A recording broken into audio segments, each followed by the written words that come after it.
quite a family legacy. True it is, yes. Yeah, very few people, I think, have the appreciation that this racetrack has actually brought to this area. And it's quite an investment that I think the majority of the valley is very much not even aware of what greatness that this track actually brings to this area. And the income, the amount of income, it goes relatively under the radar. And we're very appreciative of this racetrack and what it brings to the Antelope Valley. Yeah. So this is just a small recognition. recognition. The recognition. Sure. Always makes you feel good. Uh-huh. Well, I remember doing the, what was it? What did we call it? The monthly newsletter? Oh, the Willow Springs Spectator. The Willow Springs Spectator, right, with your dad. I was one of your colleagues there in the newspaper business. That's right. For years. That's right. That's right. And interesting people brought their cars from all over the United States to race here. That was really, and then the motorcycle races too. Those are, yeah, you're right. People don't realize all that goes on out here. And the 60 years has kind of flown by. It's 60 plus now. For us, since 62, however long, that's a little over 50. For the track itself, 60-something years, 65 years.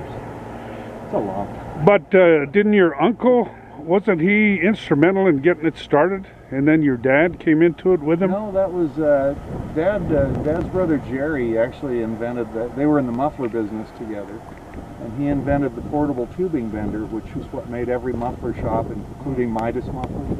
It made them. He wound up selling youth manufacturing to Midas mufflers. Oh wow! And worked for Midas. I worked for Midas for a while, programming those benders. That Jerry had nothing to do with this. Oh, okay. He'd come out here. He was a lot of fun. But your dad also was in the packing business in Montana. Yeah. Kind of. That was an odd one because he originally got into that business as a kid. He hunted and fished and did stuff for the studios with animals. And so when he leased the racetrack in the early 60s, we moved to Montana, and he started that business as a way to hustle people up in the mountains and steal their money in poker games. This is a thread that ran through his life. He was a con man. He worked for the mob. All those guys you hear, Lucky, Luciano, and that, in Cuba. He went to Cuba and worked for those guys. So that was one of his favorite stories. He was kind of a bad one. But nobody knew it. That's amazing. Well, but he wrote it all down in his series of books. He did not as much as he should have. He had so many. We would travel. I have so many memories. He would like to stop at truck stops and have breakfast, and he would arm wrestle for breakfast. Pick out the big guy at the counter. He was tall and gangly. Didn't look like it, but I never saw him beat. And he would arm wrestle. Go up and challenge some guy. Will you buy our breakfast, or I'll buy, give you whatever, and he would win every time. It would be close sometimes whether we would get away from there or not. Stars. That's quite. He was an amazing man. Yeah. He ran whiskey to dry states. He would buy this cheap whiskey, 3 Roses or 3 Feathers whiskey in L.A. Take it up to Idaho, where his brother Freddie had joints up there, bars and lounges, and sell it up there. So he's running whiskey. When we were up there at Freddie's, I was babysat by, I don't know if you know Scatman Crothers. Anybody remember that guy? And he scatting was that jazz singing, like Ella Fitzgerald, different people did. He kind of invented that. He was my babysitter. That's incredible. Yeah, he was performing in the club, so he would perform at night, and in the daytime, he'd come up and babysit me and my brother Brad. Give me some ski. And where were you living then? In Idaho. In Idaho? We traveled when I was little. We traveled all the time. I went to different school every 2 weeks. I would spend a week or 2 in a school. Pack up. A week later, I'd be in a different school. I got really used to being the new kid, and it kind of made me. I'm kind of glad that made me kind of outgoing. Yeah. I was always interested in people. And didn't Princeton or Dartmouth invite your dad to bring his books back? Yeah, it was. He was a speaker at. Now you got me. You said those two names. I'll never think of the one, but it's one of those East Coast colleges. It was actually one of the 7 sister schools. Maybe somebody that went to college. I took a year of college. Was it a girls' school? Well, no, it was Dartmouth or Princeton, one of those two. No? Yale? Amherst. Okay, yeah, there you go. He got invited to speak at Amherst because all of his philosophy and different things. Yeah, he was very prolific. He was like the Stephen King of philosophy. He wrote a book a week. Yeah. He's quite a character. Yeah. And that's kind of his legacy. Yeah. Yeah, everybody has a story. Everybody's got a story about my dad if they knew him. Yeah. And a crazy story, not just a story like I met it. He had so many. They were filming this movie about Carroll Shelby and Dan Gurney and all of that situation, winning in Le Mans. And Dad and I tried to get him to, I don't know if they put it in the thing or not, Carroll Shelby came out here and asked Dad, back in the day, 60s, if he could pretend he owned the racetrack when these investors or whoever came up. And Dad's like, he'd swear, yeah. That's fine with me, go ahead. So Carroll Shelby pretended he owned Willow Springs and, kind of suckered these guys out of some money to spend on that whole project.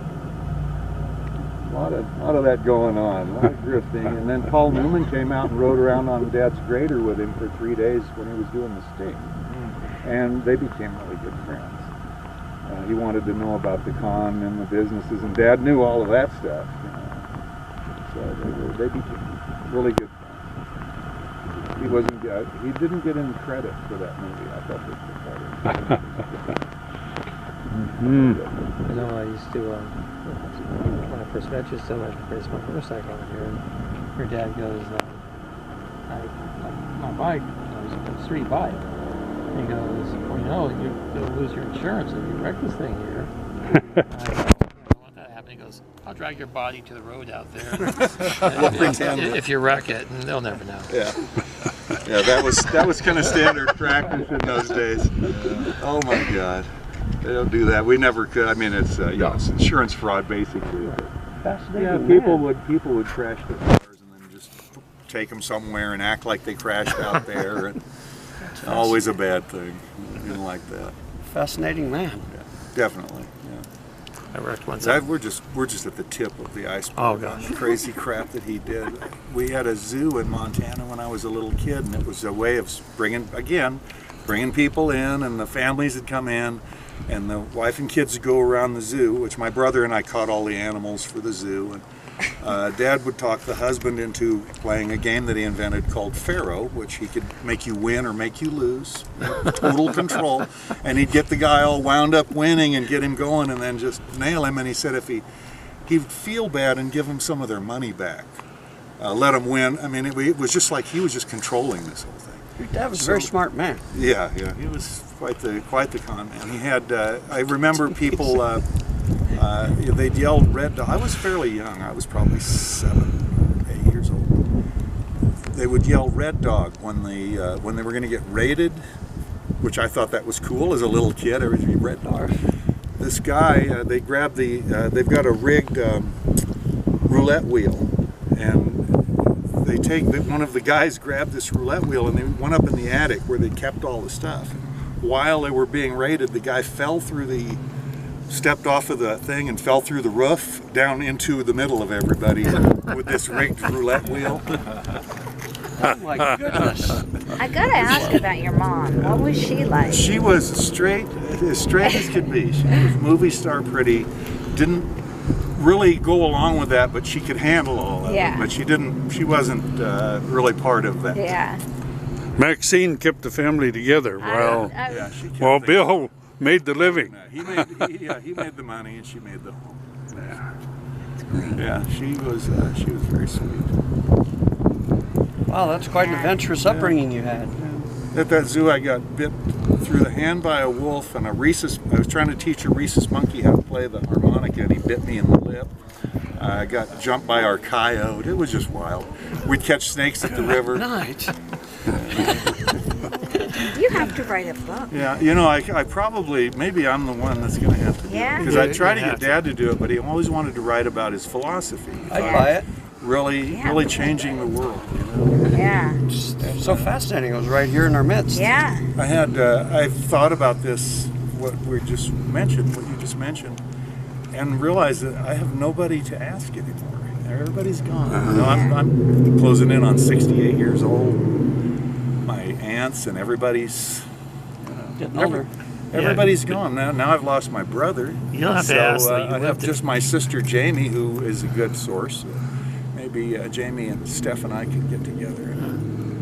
Yeah, you lived figure it. it out. We'd love to hear it. I Yeah. mean, I'm fascinated, and I've only spent the last 10 minutes here Yeah. listening. Seriously, amazing. there was so much stuff that went on. I mean, his in our connections with both being a bad guy and a good guy. I Yeah. mean, it's quite a mix. Yeah. Very unusual. Yeah, he'd hang around with some real characters too. You know, the people that we were around a lot were probably pretty unsavory, but it didn't seem wrong. It didn't seem bad. I mean, nobody was really a bad guy. There's no murders or guns or anything. But he was under the table, but he also had associations like Scatman Carruthers. Yeah, Come on, yeah. man. Yeah, that's right. This guy, one of the greatest He ever. rodeoed with Slim Pickens. See, there's he, another he one. and Slim Pickens were traveled together, and they would. He roped. He was a calf roper. I don't know what Slim Pickens did. He rode a bomb, I guess. Yeah. But yeah. He's an icon. Slim Pickens is an icon. He had. I used to have the guy that one of the jockeys of Seabiscuit would steal my clothes because we were about the same size. This guy named Speck Richardson. He rode Seabiscuit. You know, they ride different horses. He actually was a pretty good, serious jockey and had ridden Seabiscuit. So he's living with us, and he's taking my clothes because I'm the same size. I was probably in 4th grade or something. This guy's taking my clothes.